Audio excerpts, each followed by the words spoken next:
When did you guys sort of start realizing this is not just another job, I've done something kind of special here? Well, Today. I can speak from an editor's perspective. Although John says that, I think he and I spent a lot of time in the cutting room there together, and we had no idea it would be this kind of phenomenon, but we did know we'd made a good movie. The elements were there, the script was good, performances were excellent. John was on a roll, on the rise, and finding his own voice as a director. And the footage was cutting together like butter. And so we knew we had a good movie. And I think, I certainly wasn't surprised it was a hit. I'm more disappointed that it wasn't an instant hit was my reaction. It should have been a hit, because it was a solid movie. We just didn't know it was going to do this. Well, I'm curious if there's some of the actors that you have, like your friends come up to you a couple of weeks after the movie was out, and it's really surprised you by how much they had loved the film. Did that sort of kind of experience happen to you guys? Not to me. It really took a long, long time, I think more than a year, for people to really say, oh, you were in that movie. You know, it was that movie for a long time. So it's just, it's better, you know, to have been a long-distance runner than a 100-yard dash. So I'm glad the way it turned out. He was the production designer. He worked with Deborah and John to get the mask and control whatever arguments there was over the clown or the mask, which is Liz Schaffner. The point of view is that they worked as a team, and as a low-budget film at $300,000 for production costs. Dean Cunny, you couldn't find the best man, independent cameraman with a crew with Ray Stella, and the grips and the crews that he brought in, that Dean Cunny and Deborah Hill and I had done about 6 films before I did this film, which is, I didn't know even what the name was when she called and asked me to come down, and Barron's called, and I told him I could make it at 9 o'clock. Before it was called Halloween, it was called The Babysitter Murders. Is that what it was? Now, I didn't even know the name of that. And all I know, working with Deborah and Dean and all these people over a long period of time, starting probably in 1970, and working with, meeting her through Don Edmonds on his productions, Mustang Productions, and doing all these fight shows and export shows, black shows, because television was changing, the studios were changing, everything was changing. But anyway, when I was called, and I walked in there that night, I just came off a Police Story, which we were shooting down in Los Angeles, and she called me when I was on the set swinging cars, because she said, Jim, we're running short, we need this, we got some problems with whatever, we need you to come in and double this guy, oversee the show in certain parts, but we don't have any money. And I said, that's my life story. Especially in the filmmaking when you're working with low budget pictures. But John and them guys did have money, and they paid the Screen Actors wages and whatever we agreed upon, because I did it as a favor. So I got off the show, went there. I think I got there about 9 o'clock. They were on the Hollywood off of Sunset Boulevard, a couple blocks from Highland Avenue, filming at that first house, and they were in the interiors. And I went and I was talking to the executive producer and his wife, and then Donald Pleasant came in because I worked with him over at Universal, so we were having a chat. And then suddenly, I can't remember who came out first, but anyway, John and Deborah, and then Dean, and then I think Tommy came out of the house, and it was like, come follow us, and that's how we started.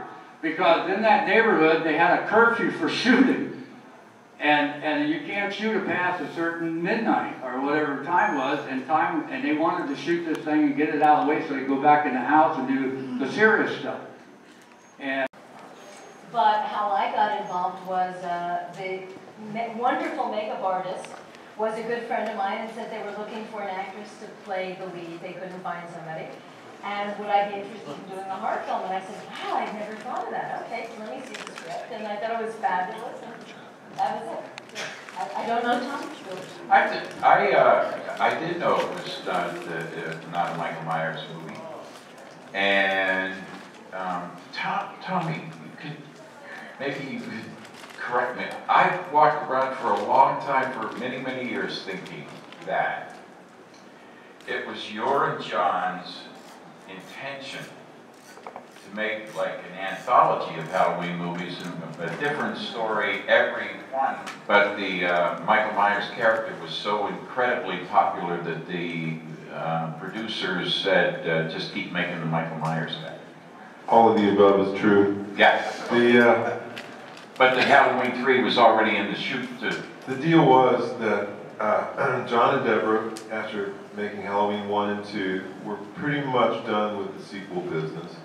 You've got to remember, it was a different era. Sequels were not being cranked out one after the other. When they approached the magical they out there who forces were kind of building to do a sequel, approached John and Deborah about Halloween 2, there was not a great deal of enthusiasm. It was like, we already did a good movie. Why would we want to go back? Well, it was it was the middle 70s, late 70s, and it was like, we just didn't know. We didn't know that this train was going to be very big and have a lot of momentum. Anyway, so when pressure started building to do Halloween 3, they said, okay, we'll do a third one, but we want to begin a whole new idea. And as a matter of fact, let's roll out a new Halloween story on after all Hallows Eve, and the stories you could build around this holiday or this celebration could go on forever. And so everybody thought that was a cool idea. Let's just do a new thing every year. That built momentum. Universal Studios thought that was cool, and let's do that. And it was all hunky-dory, but Universal did not bother to advertise that and let the audience know that was what was coming. Just a minor omission, you know. And so you had a backlash. The audience was where's Michael Myers? Where's the trick? And so that's how it kind of picked up. Had Halloween 3 been some sort of smash hit, I assure you there would have been dozens of more Halloween-themed stories.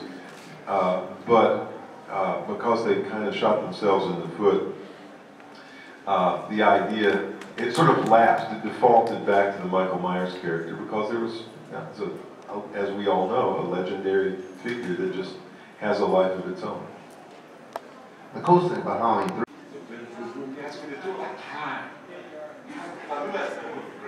Then turn to the mayor and ham it up. No chance. So that's it. I'm sorry. No, wonderful. What a lovely story. Next one. It's like that is such a great scene. The doctor could have had a spin in it. That's what I'm saying, Leslie. You killed this scene. Go ahead.